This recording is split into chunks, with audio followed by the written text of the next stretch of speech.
اعوذ باللہ من الشیطان الرجیم بسم اللہ الرحمن الرحیم۔ حضرت انس بن مالک رضی اللہ تعالی عنہ بیان کرتے ہیں، رسول اللہ صلی اللہ علیہ وسلم تشریف فرما تھے، آپ کے ساتھ کچھ صحابہ کرام بھی تشریف فرما تھے۔ کسی مجلس کے ہوتے ہوئے ایک آدمی پاس سے گزرا۔ مجلس کے اندر بیٹھے ہوئے افراد میں سے ایک آدمی نے کہا کہ میں اس کے ساتھ اللہ کی رضا کے لیے محبت کرتا ہوں۔ آپ صلی اللہ علیہ وسلم نے فرمایا، کیا تو نے اس کو بتلایا ہے؟ اس نے کہا، اللہ کے پیارے پیغمبر نہیں۔ آپ نے فرمایا کہ جاؤ اور جا کر اس کو بتلاؤ کہ میں تمہارے ساتھ اللہ کی رضا کے لیے محبت کرتا ہوں۔ وہ آدمی مجلس سے اٹھا اور جا کر اس آدمی سے کہا کہ میں تمہارے ساتھ اللہ کی رضا کے لیے محبت کرتا ہوں۔ اس آدمی نے کہا، اللہ بھی تیرے ساتھ محبت کرے جو تم میرے ساتھ محبت کرتا ہے۔ وہ آدمی واپس آیا، رسول اللہ صلی اللہ علیہ وسلم کے پاس مجلس میں بیٹھ گیا۔ آپ صلی اللہ علیہ وسلم نے پوچھا کہ اس نے کیا جواب دیا؟ صحابی نے بتلایا کہ اس نے یہ جواب دیا۔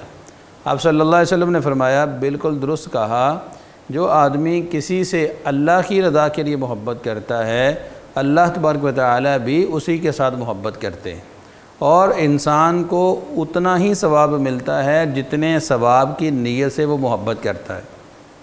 ایک حدیث مبارکہ کے اندر رسول اللہ صلی اللہ علیہ وسلم نے فرمایا کہ انسان کو چاہیے کہ جس کے ساتھ محبت کرتا ہے اس کو بتلا دے کہ میں تمہارے ساتھ محبت کرتا ہوں۔ جب یہ اس کو بتلائے گا تو یہ اس کی محبت دیر پا ہو جائے گی، اس کی محبت زیادہ دیر تک قائم رہے گی۔ حضرت انس بن مالک رضی اللہ تعالیٰ عنہ بیان کرتے ہیں، رسول اللہ صلی اللہ علیہ وسلم تشریف فرما تھے۔ ایک آدمی آیا اور آ کر سوال کرتا ہے، اے اللہ کے پیارے پیغمبر، قیامت کب آئے گی؟ آپ صلی اللہ علیہ وسلم نے فرمایا کہ تو نے قیامت کے لیے تیاری کیا کر رکھی ہے؟ وہ آدمی جواب دیتا ہے، اللہ کے پیارے پیغمبر، کوئی زیادہ تیاری تو میں نے قیامت کی نہیں کی، ہاں البتہ میں اللہ اور اس کے رسول کے ساتھ محبت کرتا ہوں۔ تو آپ صلی اللہ علیہ وسلم نے فرمایا کہ کل قیامت کے دن انسان اسی کے ساتھ ہوگا جس کے ساتھ اس کی محبت ہوگی۔ تو ہمیں دیکھنا چاہیے کہ آج ہماری محبت کس کے ساتھ ہے۔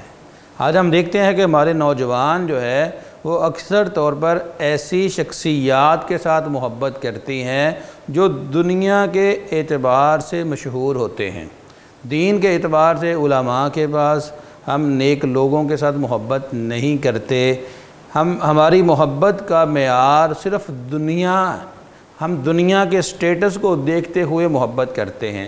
اس حدیث مبارکہ کے برعکس اگر ہم سوچیں کہ آدمی اسی کے ساتھ ہوگا جس کے ساتھ اس کی محبت ہوگی، اگر ہماری محبت کسی اداکار کے ساتھ ہوگی، کسی سیاستدان کے ساتھ ہوگی، یا کسی کرکٹر کے ساتھ ہوگی، کسی فٹ بالر کے ساتھ ہوگی، تو کل قیامت کے دن کیا ہم ایسے لوگوں کا ساتھ پسند کرتے ہیں؟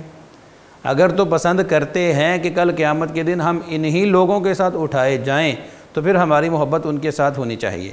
اگر ایسا نہیں ہے اور کوئی بھی مسلمان یہ نہیں چاہتا کہ وہ ایسے لوگوں کے ساتھ قیامت کے دن اٹھایا جائے، تو اس کو چاہیے نیک لوگوں کے ساتھ محبت کرے اور نیک لوگوں کا ساتھ جو ہے وہ طلب کرے، کیونکہ رسول اللہ صلی اللہ علیہ وسلم کا فرمان ہے، آدمی کل قیامت کے دن اسی کے ساتھ ہوگا جس کے ساتھ اس کی محبت ہوگی۔